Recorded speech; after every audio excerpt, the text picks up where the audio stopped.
अच्छा, ये है जी mammalian digestive system. Mammalian digestive system के अंदर अगर हम देखें तो मैमल्स में सबसे ज़्यादा बेस्ट एग्जांपल ह्यूमन की आती है। उसके अलावा पिग्स, बियर्स या रैकून, मंकीज़ वगैरह ये ओमनीवोर्स कहलाते हैं। ओमनीवोर्स कहते हैं जो which can eat both plant and animal material, यानी गोश्त खोर भी हैं और सब्ज़ी खोर भी हैं।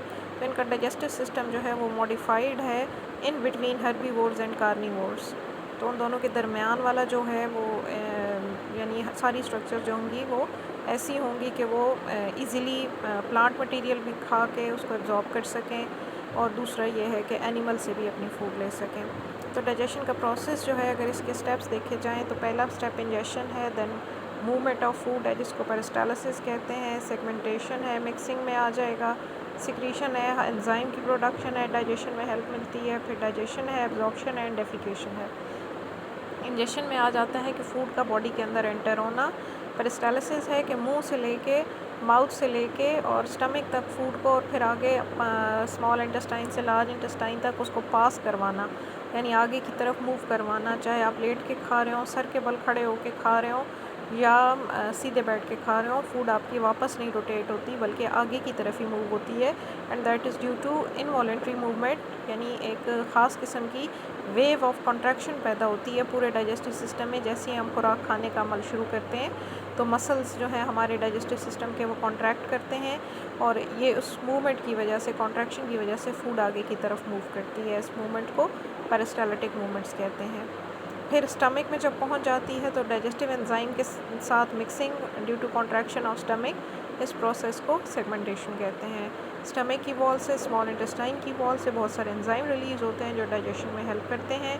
जो न्यूट्रिएंट्स, जो कुछ हमने कार्बोहाइड्रेट्स, प्रोटीन्स खाए होते हैं वो डाइजेस्ट हो जाते हैं, और वो डाइजेस्टेबल फूड जो होती है वो हमारे डाइजेस्टिव सिस्टम के अंदर, स्मॉल इंटेस्टाइन के अंदर मौजूद जो ब्लड कैपिलरीज़ हैं उनमें एब्जॉर्ब हो जाती है।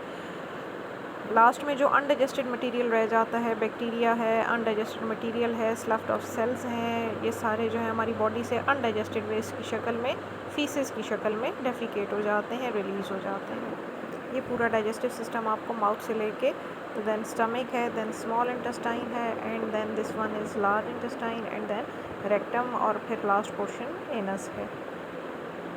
अब अगर आ जाए हम इसके अंदर कि इसके स्ट्रक्चर क्या है, स्टमक की कितनी वॉल्स हैं, किस तरह का स्ट्रक्चर है, दूसरा इसके अंदर जो मूवमेंट है वो कौन कौन सी मूवमेंट्स हैं या किस तरह से आगे चलती है।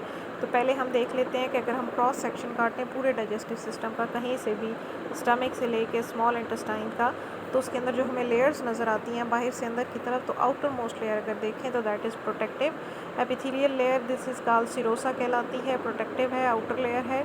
उसके नीचे आपको मसल्स की 2 लेयर नज़र आती हैं, ठीक है, मस्कुलर लेयर है। आउटर लेयर जो होती है वो लॉन्गिट्यूडनल मसल्स हैं जो पूरी लेंथ में रन करते हैं from one part two another, यानी लंबाई की शक्ल में ये मसल्स मौजूद होते हैं। इस लॉन्गिट्यूडनल मसल्स के नीचे रिंग की शक्ल में, जैसे बैंगल्स या चूड़ियाँ होती हैं, इस शक्ल में ये राउंड सर्कुलर मसल्स होते हैं। ये डबल लेयर होती है मसल्स की, जिनकी कॉन्ट्रैक्शन से फूड जो है वो ना सिर्फ चर्न होती है, बारीक होती है, बल्कि आगे की तरफ पास भी होती है। इनर मोस्ट लेयर अगर देखी जाए तो उसके अंदर उसको हम कहते हैं सब म्यूकोसा एंड म्यूकोसा लेयर कहलाती है।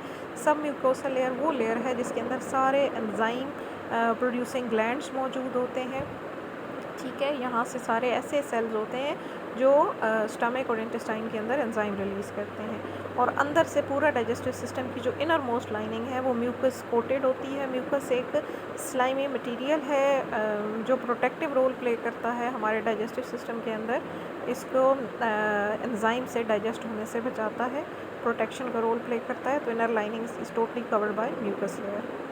अब आ जाएँ कि हमारे जो डाइजेस्टिव सिस्टम में मूवमेंट्स हैं वो किस तरह की हैं, तो मस्कुलर लेयर ही इन्वॉल्व है। ये स्मूथ मसल्स की टाइप्स हैं, तो हमारे पूरे डाइजेस्टिव सिस्टम में स्मूथ मसल्स मौजूद होते हैं जो मूवमेंट ऑफ फूड को पॉसिबल बनाते हैं। माउथ से लेके, यानी गले से जैसे ही खुराक नीचे उतरती है, स्वॉलोइंग का प्रोसेस कंप्लीट होता है, एसोफेगस में जाती है।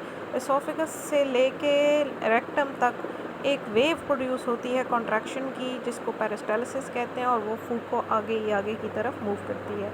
यहाँ पे देखिए, ये अगर यहाँ पे नज़र आ रहा है कि जहाँ पे हमने खुराक खाई, जैसे ही हमारे गले से नीचे उतरी, इस पोर्शन में आई, दैट इज़ फूड पार्टिकल। तो बिल्कुल फूड के पीछे वाले मसल्स, सर्कुलर मसल्स कॉन्ट्रैक्ट करते हैं और फूड के आगे वाले मसल्स जो होते हैं नीचे की तरफ, वो रिलैक्स करते हैं। रिलैक्स करेंगे तो ये ऑटोमेटिकली फूड आगे की तरफ पुश हो जाएगी। फिर क्या होगा कि वो फूड जो यहाँ पे थी वो अब यहाँ पहुँच चुकी है।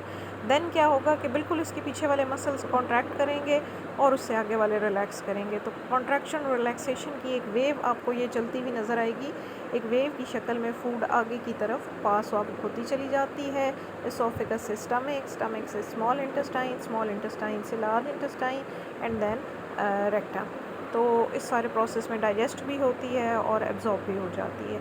तो ये जो मूवमेंट है ये इनवॉलेंट्री है, यानी ये हमारे कंट्रोल में नहीं है, कॉन्शियस कंट्रोल में नहीं है तो कंट्रोल में, ब्रेन के कंट्रोल में है, लेकिन कॉन्शियस कंट्रोल में या हमारी विल के अंडर नहीं है, हमारी मर्ज़ी के ताबे नहीं है। तो ये ख़ुद ब खुद मूवमेंट शुरू होती हैं जैसे ही फूड पास आउट होती है आपके फेरेंक्स से नीचे एसोफेगस में एंटर होती है। दूसरी मूवमेंट्स कहलाती हैं सेगमेंटेशन। ये स्मॉल और लार्ज इंटेस्टाइन के अंदर भी मसल्स मौजूद हैं जो बार बार कॉन्ट्रैक्ट करते हैं और मूवमेंट को आगे की तरफ, फूड को आगे की तरफ मूव करवाते हैं। फिर at the junction of stomach जहाँ पे अगर आप देखें तो यहाँ पे ये स्टमक का स्ट्रक्चर हमें नज़र आ रहा है।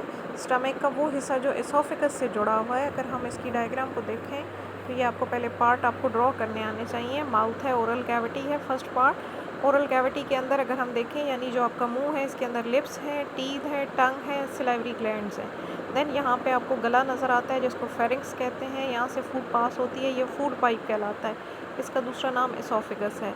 फूड पाइप यहाँ पे एंड करता है आपकी रिब्स के बिल्कुल नीचे, और एक बल्कि ऑर्गन है जिसको slightly left in your abdomen, या आपके पेट के अंदर थोड़ा सा लेफ़्ट साइड पे होता है, और इसको स्टमक कहते हैं। स्टमक के दो पार्ट हैं, एक हार्ट के करीब है और दूसरा उससे अवे है। ये जो हार्ट के पास वाला सिरा होता है इसको कार्डियक एंड कहते हैं, और जो दूसरा अपोजिट पार्ट होता है स्टमक का उसको पाइलोरिक एंड कहते हैं। पाइलोरिक एंड जहाँ पे ख़त्म होता है वहाँ पे, और जहाँ पे कार्डियक एंड शुरू हो रहा होता है, यानी जहाँ एसोफेगस ख़त्म हो रही है